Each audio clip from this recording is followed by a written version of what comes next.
নমস্কার, নোনাননের একটি এপিসোডে আপনাদের সকলকে স্বাগত। আপনাদের সঙ্গে রয়েছি আমি বৃষ্টি। নোনাননের এপিসোড মানেই আপনারা জানেন আমরা এমন বেশ কিছু বিষয় নিয়ে আলোচনা করি যেগুলো জানা এবং অজানার মধ্যে পড়ে। ঠিক তেমনই একটা বিষয় নিয়েও আজকে আলোচনা করব আমরা। বিষয়টা আমাদের ঘুম, আমাদের লাইফস্টাইল এইটার উপর নির্ভর করে। এই কথাটা বললাম তার কারণ, ধরুন আপনি ঘুমিয়েছেন, সেটা রাত হতে পারে, দুপুর হতে পারে, বা ক্লান্তির জন্য সন্ধেবেলা, সকালবেলাও হতে পারে।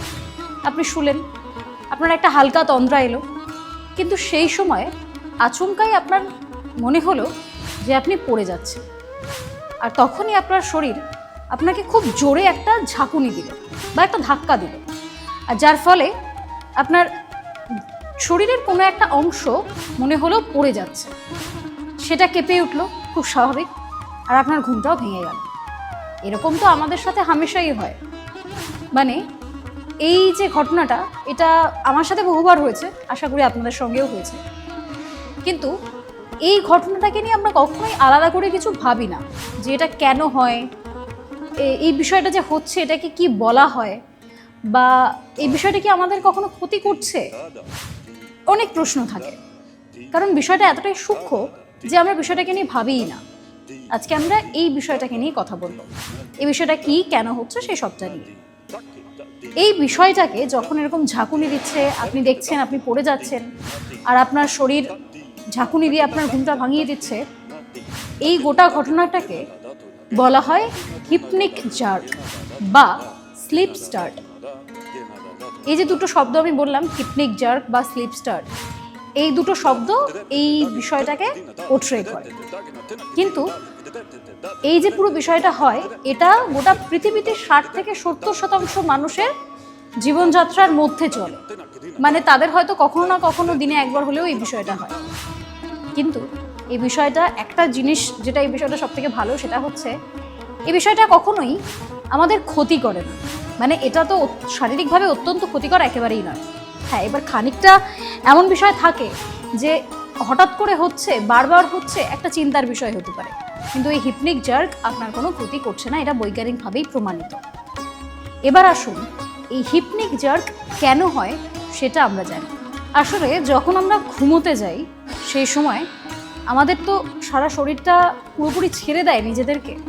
ঘুমানোর সময় এই যে পেশিগুলো শিথিল হয়ে যাচ্ছে, সেই সময় আমাদের তো সব কিছুই মস্তিষ্কের সাথে কানেক্টেড।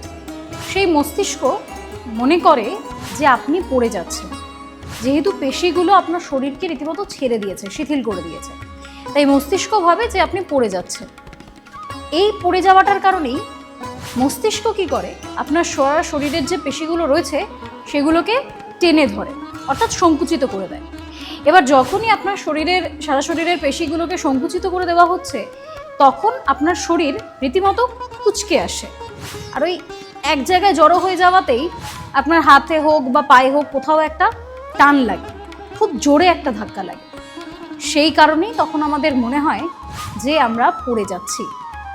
একটা জিনিস খেয়াল করে দেখবেন, এই বিষয়টা যখন হয় তখন কিন্তু আমাদের মাথায়, অর্থাৎ যে স্বপ্নটা আমরা দেখি, তখন কিন্তু আমরা এরকমই কোনো একটা বিষয় দেখি, হয় সিঁড়ি থেকে পড়ে যাচ্ছি, নয় দাঁড়িয়ে আছি পড়ে যাচ্ছি, নয় পাহাড় থেকে পড়ে যাচ্ছি। এই বিষয়গুলো আমাদের মাথায় তখন চলে, মানে স্বপ্নতে আমরা তখন সেটা দেখি। সেই কারণেই আমাদের মস্তিষ্ক এই অ্যালার্টটাই পাচ্ছে যে আচ্ছা, এবার আমার শরীরকে টেনে ধরতে হবে। সেই কারণেই আমরা তখন ওই ঝাঁকুনিটা হচ্ছে, এটাকেই তখন বলা হয় হিপনিক জার্ক। কিন্তু এই জার্কগুলো হওয়ার পিছনে, অর্থাৎ আমাদের মস্তিষ্ক যে এতটা ভাবছে, এর পিছনেও একটা কারণ আছে, আর সেটা হচ্ছে আমাদের স্ট্রেস লেভেল। হ্যাঁ, বর্তমান সময়ে দাঁড়িয়ে স্ট্রেস কখনোই কারোরই কমে যাওয়া সম্ভব নয়, কিন্তু যার যত বেশি স্ট্রেস লেভেল রয়েছে তার তত বেশি এই হিপনিক জার্ক বা স্লিপ স্টার্ট হবে। এটাকেই ধরে এগোতে হবে। এই যে বলছি না 60 থেকে 70% মানুষের হিপনিক জার্ক হয়, তার মানে এটা ধরে নিতে হবে যে 60 থেকে 70% মানুষ ওভার স্ট্রেসড। সেই কারণেই তাদের এত বেশি হিপনিক জার্ক হয়। আমারও হয়, প্রায় প্রত্যেক দিন হয়। কিন্তু সবথেকে ভালো বিষয় যেটা, সেটা হচ্ছে হিপনিক জার্ক হওয়ার কারণে আপনার শারীরিক কোনো ক্ষতি হয় না।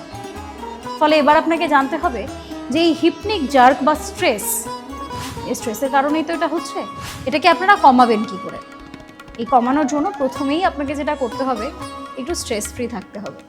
আর এবার হয়তো ভাবছেন যে এই কী অবস্থা, একবার বলছে স্ট্রেস রয়েছে বলে হচ্ছে, একবার বলছে স্ট্রেস কমাতে হবে। স্ট্রেস কমাবো কী করে? কোনোভাবেই তো সম্ভব নয় সেটা। এটাও একটা পয়েন্ট যে সম্ভব নয়, কিন্তু স্ট্রেস তো থাকবেই জীবনে, কিন্তু রিল্যাক্সেশনটাও তো থাকতে হবে। স্ট্রেসটা থাকুক, তার পাশাপাশি আপনি নিজের মাইন্ডকে একটু রিল্যাক্স করুন। সেটা কীভাবে? সিনেমা দেখে হতে পারে, বই পড়ে হতে পারে, গান শুনে হতে পারে, প্রিয় মানুষের সাথে সময় কাটিয়ে হতে পারে।